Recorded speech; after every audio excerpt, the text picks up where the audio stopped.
Should Christians make promises to God? Now, I remember whenever I was a younger Christian, I struggled with this a lot because oftentimes whenever I would be stuck in some sort of sin, I'd go to God, I'd be like, God, I promise you that I will never do this again. And God, you know what? If you get me out of this or if you forgive me here, I promise that I won't do this again or whatever, right? And oftentimes we think that if we can make a promise to God, it kind of motivates God or sweetens the deal for God to encourage God to do something that maybe if we don't promise God, that God's not going to actually do it. Now, in this video, I want to talk to you about 5 different things that you really need to consider from a passage of Scripture as it relates to whether or not we should make promises to God or not. We're going to be in Ecclesiastes chapter 5, verses 1 through 7, one of my favorite books in the Old Testament. And the first principle is the fact that we should be spending more time listening to God than making promises. Notice what it says here in verse 1. It says, as you enter the house of God, keep your ears open and your mouth shut. It is evil to make mindless offerings to God. So the very first principle is that we should spend more time hearing from God and listening to God, right? Than going into God's house or going into God's presence and making mindless offerings or rash promises or anything like that. And that leads me into the second principle, which is the fact that the Bible advises us strongly against making promises to God.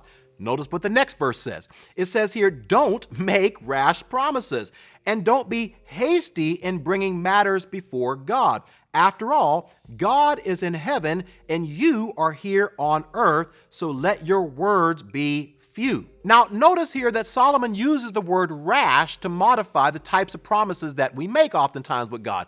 And he's saying, don't make these rash promises. Don't make these promises that are impulsive, that we haven't really thought through. We haven't counted the cost, right? We just caught up in some sort of emotional moment or some sort of impulse, and we make a rash or quick promise to God. He says we don't need to do that. Now, a couple of other supporting verses in the Bible, it says this.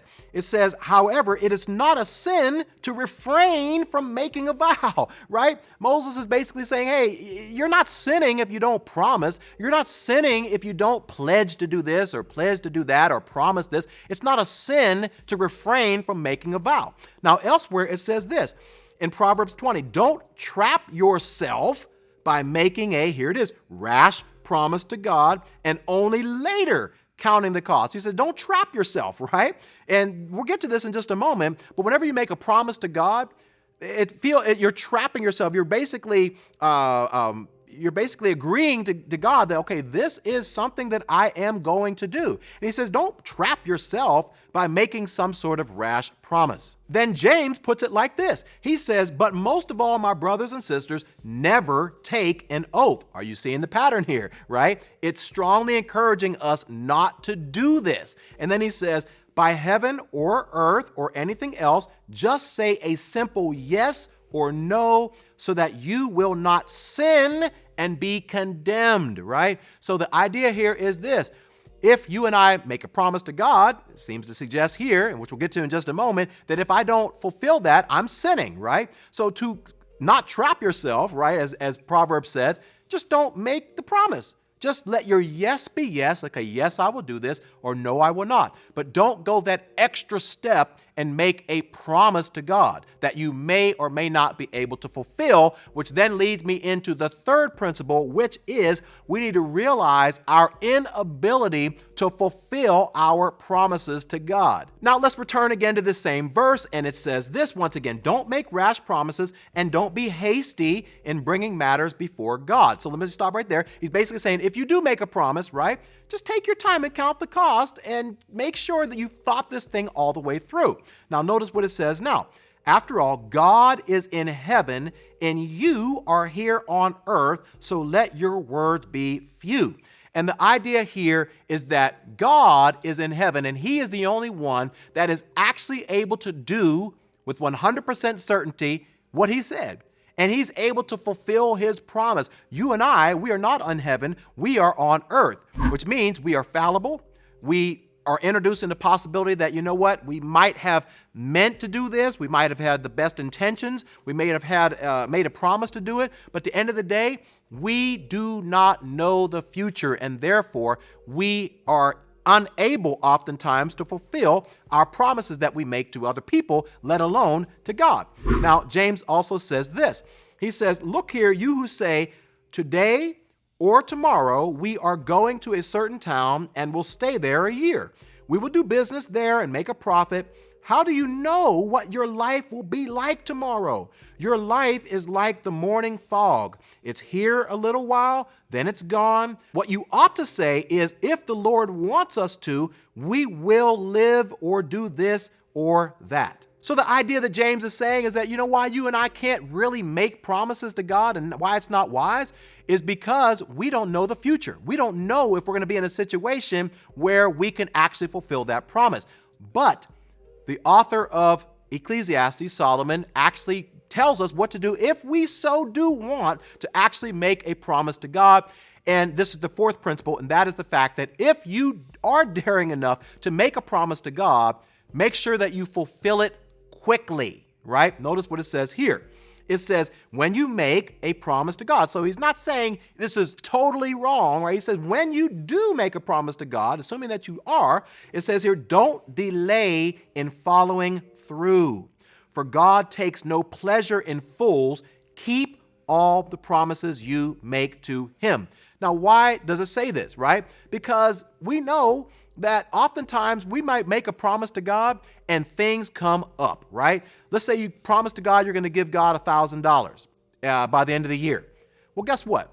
Your finances may change. You might have a credit card debt you have to pay. You might lose your job. There's all sorts of things that might come up, right? And when you do that, you're going to be really tempted to be like, you know what? I pledged to give this certain amount of money to my church or to God, but something else came up. And so therefore, I'm not able to fulfill that promise, right? But if we would have just fulfilled it right away, then it would have been out of the way. And that's the principle that he's trying to teach us here. Now, this is also confirmed in other scriptures, and we'll look at those now. Deuteronomy 23, that same passage of scripture, a verse before, it says this, when you make a vow to the Lord your God. So once again, he's not saying never.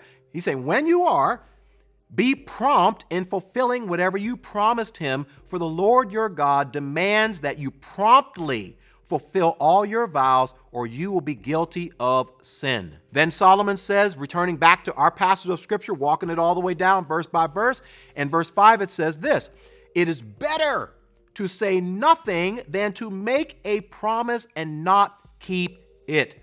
Don't let your mouth make you sin. And don't defend yourself by telling the temple messenger that the promise you made was a mistake. That would make God angry, and he might wipe out everything you have achieved. He says, don't be that dude, right, that makes a promise to God, and then you have to go back later and explain why you can't fulfill that particular promise. He says, when we do that, we are making God angry, and we are tempting God to, as it says right here, to wipe out everything that we've achieved, right? So when you make a promise, if you do, which I don't recommend that you do, make sure that you fulfill it quickly, right? And make sure that you do it in a way where you're not later on looking back saying, man, how do I find a way to get out of this now? Which leads me to the last principle, and that is the fact that there seems to be a punishment, right, in the Bible for breaking our promises to God. Now, we've already read this verse in Ecclesiastes, but let me read it once again. It says here, don't let your mouth make you sin, and don't defend yourself by telling the temple messenger that the promise you made was a mistake. That would make God angry, and he might wipe out everything you have achieved. Now, there is a very, very sad story in the book of Judges, chapter 11. You may or may not be familiar with it. It's the story of a judge whose name was Jephthah. And basically, Jephthah was a military commander, as the judges were in that day. And there was a nation that was essentially trying to threaten God's people, the protection and safety of God's people. They were the Ammonites. And so Jephthah cries out to God and says, God, if you would give me victory against this nation, I will give you as a sacrifice the first thing that walks out of my house whenever I return home from battle. It's yours. I give it to you. And so God gives him victory over his enemies, but then sadly, whenever he returns home, to his disappointment and heartbreak, this is what happens. Very sad story. It says here, when Jephthah returned home to Mizpah, his daughter came out to meet him, playing on a tambourine and dancing for joy. She was his one and only child. He had no other sons or daughters. When he saw her, he tore his clothes in anguish. "Oh, my daughter," he cried out, "you have completely destroyed me. You brought disaster on me. For I have made a vow to the Lord, and I cannot take it back." Apparently, Jephthah realized and understood how seriously God takes vows and promises and oaths, so much so that he was willing to sacrifice his only beautiful, beloved daughter so that he could maintain and keep his promise to God. The final thing that I'll say on this topic of promises is that God does not deal with his children based on our promises, but on his. God does not deal with us based on that. He deals with us based on grace. And so oftentimes when we make a promise and say, "God, I promise to do X if you do Y," it's this idea that we're trying to manipulate God into doing something that God may or may not want to do, right? That is not how God deals with us. We cannot manipulate God simply because we make a promise to him. God deals with us based on grace, which is unmerited favor, which means, you know what? We might deserve this, but God may choose to deal with us in a different way. We don't need to make promises to God to manipulate him to do something. Instead, we need to rely on his grace and know that God deals with me based on his promises and not mine. Would I recommend that you make promises to God? No, I would strongly encourage you against it based on all the principles that I share with you in this particular video. But if you so want to be daring and you want to make a promise to God, my best advice would be to ensure that you fulfill that promise quickly. So those are my thoughts on whether Christians should or should not make promises to God. I would love to hear from you. What do you think? Do you think that Christians should make promises to God? Have you ever made promises to God? Have you ever broken your promises to God? Let me know in the comment section below. Hey, I'll see you in the next video. Bye for now.